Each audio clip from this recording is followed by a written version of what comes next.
السلام علیکم ورحمۃ اللہ وبرکاتہ۔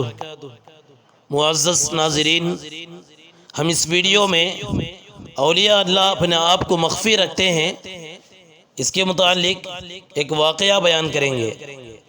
ایک مرتبہ سلطان غیاث الدین بلبن جو کہ ہندوستان کا ایک بادشاہ تھا، اس نے ایک قلعے پر چڑھائی کی۔ دشمن نے قلعہ بند ہو کر نہایت بے جگری سے مقابلہ کیا اور قلعہ پر قابض ہونے کی تمام شاہی کوششیں ناکام بنا دیے۔ بادشاہ محاصرے کی طوالت سے اکتا گیا۔ اسی دوران میں ایک رات سخت طوفان باد و باران آیا۔ اس سے شاہی فوج کے بیشتر خیمے گر پڑے اور جگہ جگہ پانی بھر گیا۔ ہوا کے جھکڑ اور موسلا دھار بارش کی وجہ سے تمام خیموں میں آگ بجھ گئی۔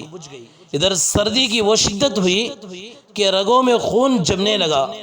اس حالت میں بادشاہ کا خادم خاص بادشاہ کے لیے وضو کا پانی گرم کرنے کے لیے آگ کی تلاش میں نکلا۔ اسے دور ایک جگہ روشنی نظر آئی۔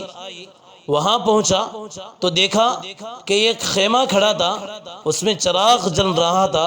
اس کی روشنی میں ایک درویش صورت سپاہی قرآن پاک کی تلاوت کر رہا ہے۔ خادم پر حیرت چھا گئی اور اسے آگ مانگنے کا ہوش ہی نہ رہا۔ درویش نے خود ہی سر اٹھا کر پوچھا کہ کیوں بھائی، آگ کی ضرورت ہے؟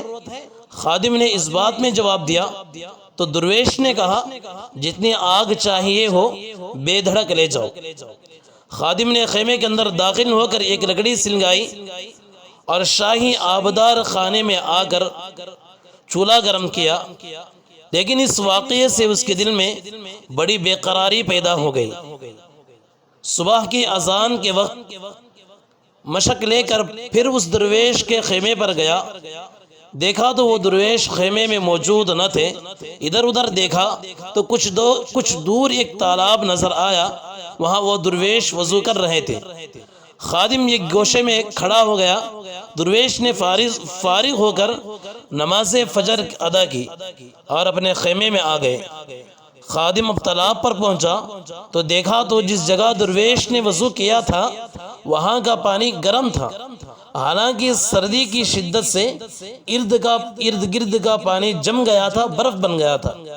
خادم نے اسی جگہ سے اپنے مشک میں پانی بھرا اور اس کو لے کر آبدار خانے میں گیا اور اپنے عقل سے سوچ سے معلوم کر لیا کہ یہ سب اسی درویش کی عظمت و برکت کے سبب ہوا ہے، لیکن اس راز کو دن ہی دن میں رکھا، کسی کو نہ بتایا۔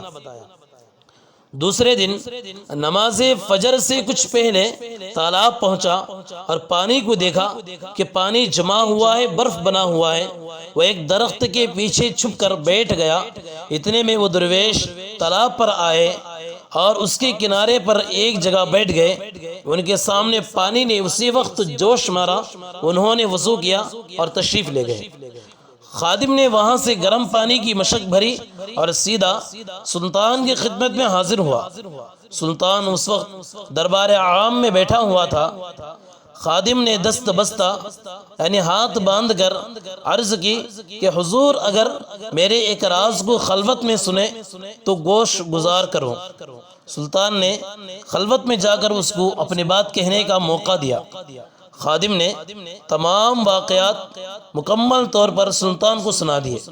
سلطان بہت حیران ہوا اور خادم سے کہا کہ کل ہم بھی تمہارے ساتھ چلیں گے، تم میری بیڈ روم کے باہر ٹھہرو اور وقت متعینہ پر مجھے جگا کر ساتھ لے چلو۔ جب رات ہوئی تو سلطان بیڈ روم میں چلا گیا اور دروازے کی کنجی خادم کے حوالے کر دی۔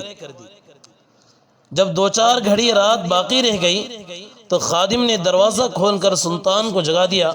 سلطان مسلح ہو کر باہر نکلا اور خادم کے ہمراہ تالاب کے قریب ایک جگہ چھپ کر بیٹھ گیا۔ وہ درویش حسب معمول تشریف لائے، پانی نے جوش مارا، انہوں نے وضو کیا اور نماز پڑھ کر واپس تشریف لے گئے۔ سلطان نے پانی کو ہاتھ لگایا تو پانی گرم تھا۔ وہ بہت حیران ہوا اور سمجھ گیا کہ یہ درویش سپاہی کے بحث میں کوئی مرد خدا ہے، کوئی اللہ کا بندہ ہے۔ اسی وقت خادم کو ساتھ لے کر درویش کے خیمے پر پہنچا۔ وہ کلام پاک کی تلاوت کر رہے تھے۔ سلطان ہاتھ باندھ کر سامنے کھڑا ہو گیا۔ یہ ایک عجیب و غریب منظر تھا۔ ہندوستان کا فرمان روا جس کی حیات و جبرت کا اکناف عالم میں ڈنکا بج رہا تھا، ایک بوریا نشین فقیر کے سامنے ہاتھ باندھے کھڑا تھا اور زبان سے بات نہ نکلتی تھی۔ درویش تلاوت سے فارغ ہوئے تو ان کی نظر سلطان پر پڑی۔ تعظیم کے لیے اٹھے اور سلام کیا۔ سلطان نے مؤدبانہ عرض کی کہ میری خوش بختی اور سعادت ہے کہ آپ جیسے بزرگ میرے لشکر میں موجود ہیں، لیکن اس کے باوجود افسوس ہے کہ یہ قلعہ ابھی تک فتح نہیں ہو سکا۔ دعا فرمائیے کہ اللہ تعالی لشکر اسلام کو فتح عطا فرمائے۔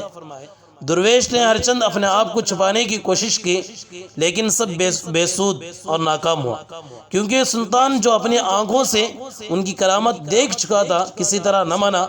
آخر انہوں نے دعا کے لیے ہاتھ اٹھائے اور سورہ فاتحہ پڑھ کر پڑھ کر فرمایا اسی وقت حملہ کرو، اللہ تعالیٰ فتح و نصرت عطا فرمائیں گے۔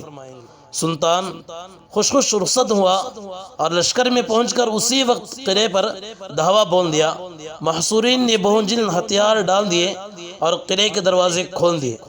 سلطان اس فتح پر سجدہ شکر بجا لایا اور دوسرے دن ننگے پاؤں درویش کی خدمت میں حاضر ہونا چاہا۔ درویش کو بادشاہ کے ارادے کا علم ہوا تو انہوں نے اپنا تمام مال و اسباب غریبوں میں تقسیم کر دیا اور خود یہ کمبل اوڑھ کر لشکر سے چل کھڑے ہوئے۔ بادشاہ ان کے خیمے پر گیا تو اس کو خالی پایا، اور یہ درویش خواجہ شمس الدین ترک تھے۔ وہ شاہی لشکر سے نکل کر سیدھے اپنے مرشد مخدوم علاء الدین علی احمد صابر کنیری رحمہ اللہ کی خدمت پہ پہنچے۔ وہاں سے چند دن بعد ان کو پانی پت جانے کا حکم ہوا اور انہوں نے باقی زندگی اسی شہر پانی پت میں اصلاح و تبلیغ کا فریضہ انجام دیتے ہوئے گزار دی۔ حاصل یقیناً مسلمانوں میں ایسے عظیم بزرگ بھی گزرے ہیں۔ بے شک وہ عظیم لوگ تھے، بڑے لوگ تھے، لیکن سوچنے کی بات یہ ہے کہ یہ لوگ عظیم یعنی بڑے کیسے بنے؟ اس کا واضح جواب یہی ہے کہ انہوں نے تقوی اختیار کیا اور من چاہی زندگی چھوڑ کر اللہ تبارک و تعالیٰ کی چاہی زندگی گزاری۔ چنانچہ اگر آج بھی ہم تقوی کو اختیار کر لیں تو یقیناً ہم بھی کامیاب ہو سکتے ہیں۔ دعا ہے کہ اللہ تبارک و تعالی ہم سب کو اس واقعے سے سبق حاصل کر کے متقی بننے کی توفیق عطا فرمائے۔ آمین۔ وآخر دعوانا الحمد للہ رب العالمین۔